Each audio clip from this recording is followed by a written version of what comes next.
that is a long patch. Hello everybody, it's Paul McKeever. If you've been watching my channel at all, you will have seen most recently a new guitar pedalboard build series that I put out, where I took a Pedaltrain pedalboard.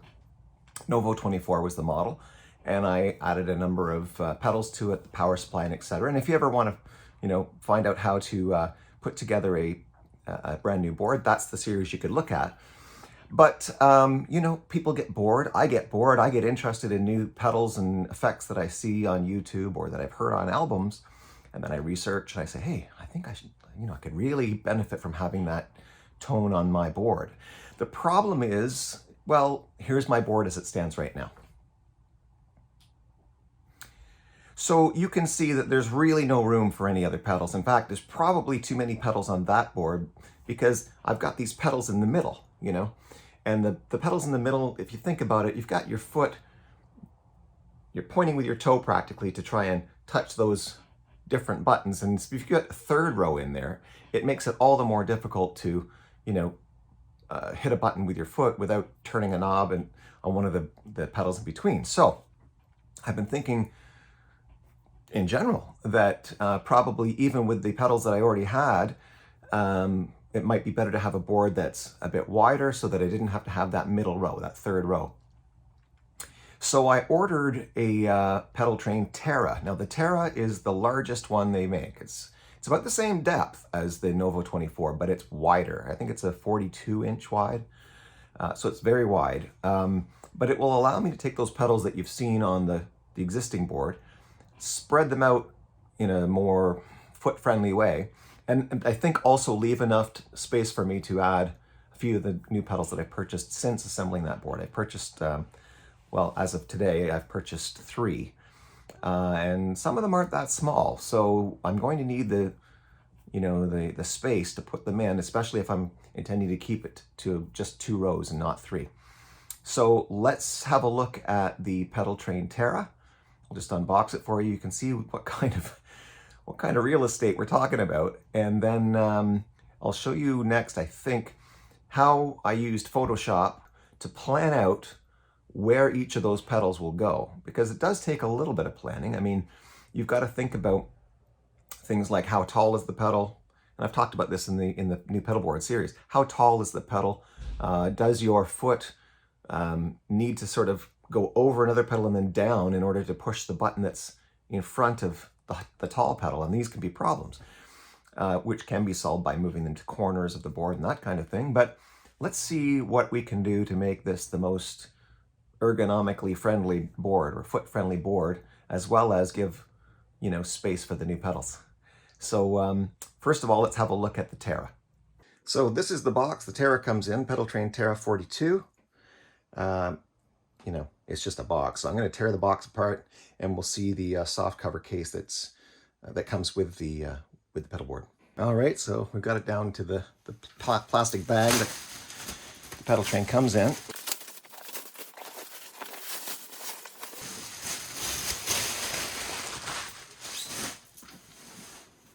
Okay. The handle has the Velcro doohickey on there so the 2 halves can seal together pretty well. It's got a double zipper.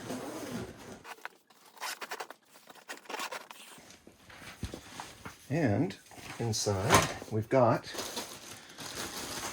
lots and lots of Velcro, which we need to put all those pedals on the board.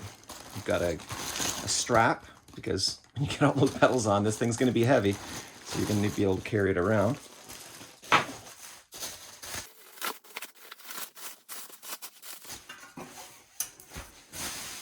The board itself is not all that heavy. It's aluminum, and it's not a problem. But when you get the pedals on there, that could be problematic. You know what, I'll just take the case off. That's the case. Nothing special. It's a little bit of padding in there.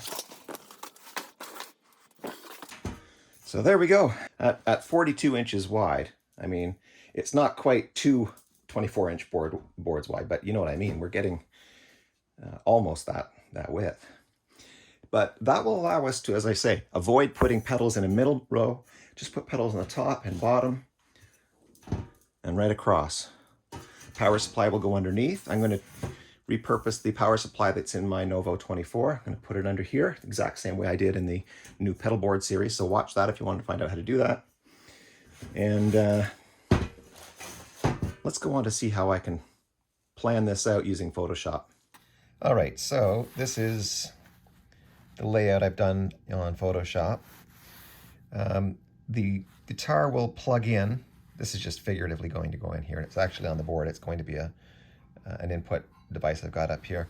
But in any event, the first thing in the chain is going to be the EQ. And the reason that the first thing is the EQ is because it has buffered bypass.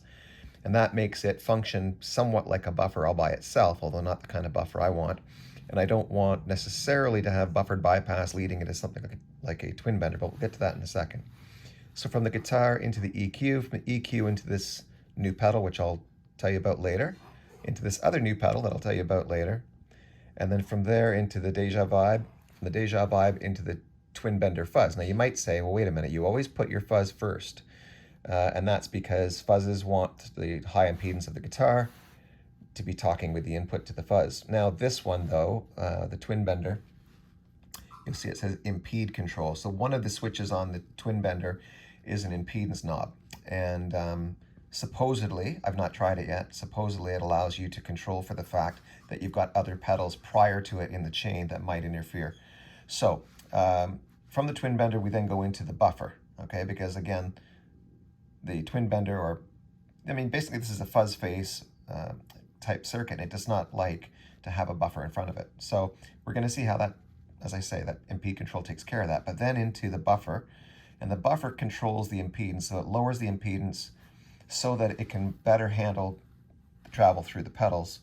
And you'll see that the buffer has coming out of it this green arrow. Now that just indicates that that's the beginning of the part of the circuit that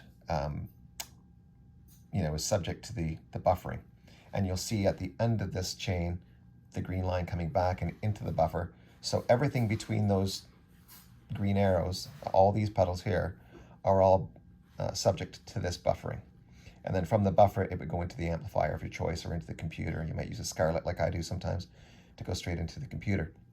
So after the buffer, we've got the Source Audio Atlas compressor, and then this new pedal, which I'll reveal later on, the Phase 90, which is a phaser, of course, the Way Huge Conspiracy Theory, which is a clone, into the Bonsai, which is the Tube Screamer, multi-tube screamer pedal. Then we've got the Boss IR200 amp and IR cabinet, so that emulates amplifiers and speaker cabinets.